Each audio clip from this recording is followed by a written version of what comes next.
Why do you think predators are so good at spotting who they can attack? They, yeah, that's predators in the animal world and the human world. They're exactly the same. They use following what I call the predator attack cycle. Mm. So they're even in the recon phase. They're out there on the hunt for victims. Maybe that would be a pickpocket. Maybe that would be a mugger or a rapist. So they're looking for a certain victim type. It's all a risk versus reward kind of thing. If you can outweigh them with risks, looking like you can handle yourself, being aware of your surroundings, as well as not being in the wrong places at the wrong times and all that. But at a glance, if they look at you and they think, oh, maybe that guy, he's got a bit of muscle on him.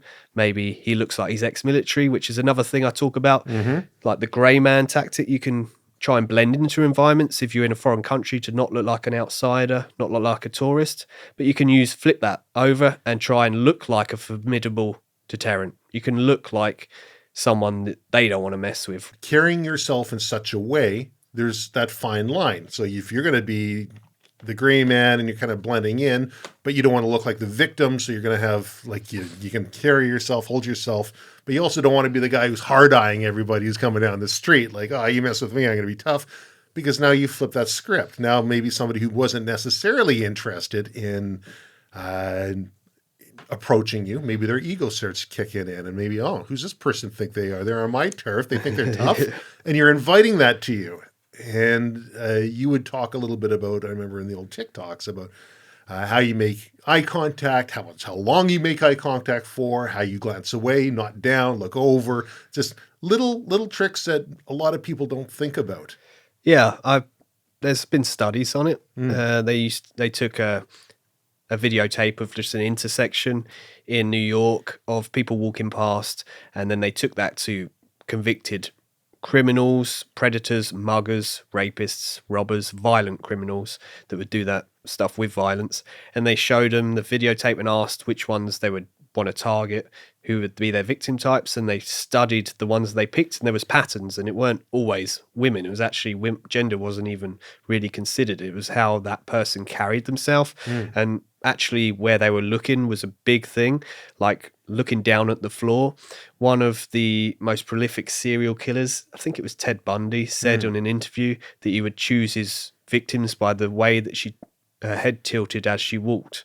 Like as she was looking at the ground, she wasn't aware. It's a submissive trait as well. Sure. So I do go into the eye contact. I think it's quite a delicate subject. If someone is targeting you, say I used to live in Brixton, London. It's quite a rough area.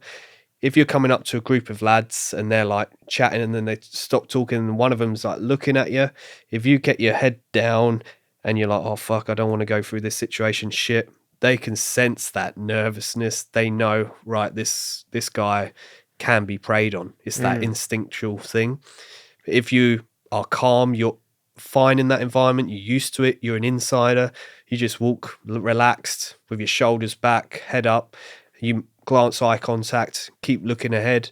Even in those situations, I would actually say hello in a local greeting because that kind of throws them off. And if you're throwing them off with their thought process, then they're thinking, oh, maybe this guy isn't such a victim. And even if they are going to attack you, if they are going to hurt you right then, you're getting that read off them earlier because they're further away. If you say hello and a smile is very good tactics. We use that in close protection because people are like, it throws them off for a second. And then after that second, you're gone anyway with your client. They're like, oh, and then you're gone. You're not waiting around. Do you know what I mean? Sure. And in this situation, you're just walking past. So a nice greeting, a friendly greeting can throw them off. But if they're going to attack you, then they're not going to react in a right way. They're going to not react to that greeting, or they're going to move forward, and then you've got the read on them before they're within your personal space, and then you can use a different tactic. So you outline the phases that predators use, and in your book you talk about recon, targeting, stalk, strike. Can you kind of touch on those, walk the listeners through a little bit about what those stages look like? Yeah, so the recon phase is when they're out there looking for targets, say like a pickpocket is walking around busy areas, markets, and they're like scanning basically. And that could be someone standing up on the side, on the back wall, practicing situational awareness themselves, because they are either looking for victims, but they're also looking for the police. They don't want to be caught. These are people that are trying to get valuables from you, robbery situations. And then say you're walking past a group of pickpockets in a market. They will spot something that they like, so they start targeting you. Maybe you've got valuables on display. Maybe you've got your headphones in, or you're distracted looking at paintings in a window.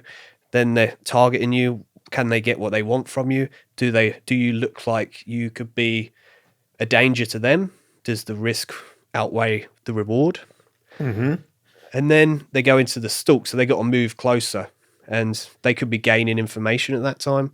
They will be, or they could be, if it's a violent attack, then the stalk will be very apparent because they'll be moving with the purpose of violence as the intention, and their body language will show that if you are aware enough to see it. And then the strike phase is the attack itself.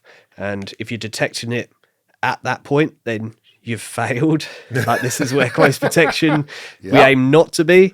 You're on the back foot. You don't really know what's going on. But the point of the predator attack phases is to show that you have all these options and time to see, to spot a predator if you're looking in the right direction.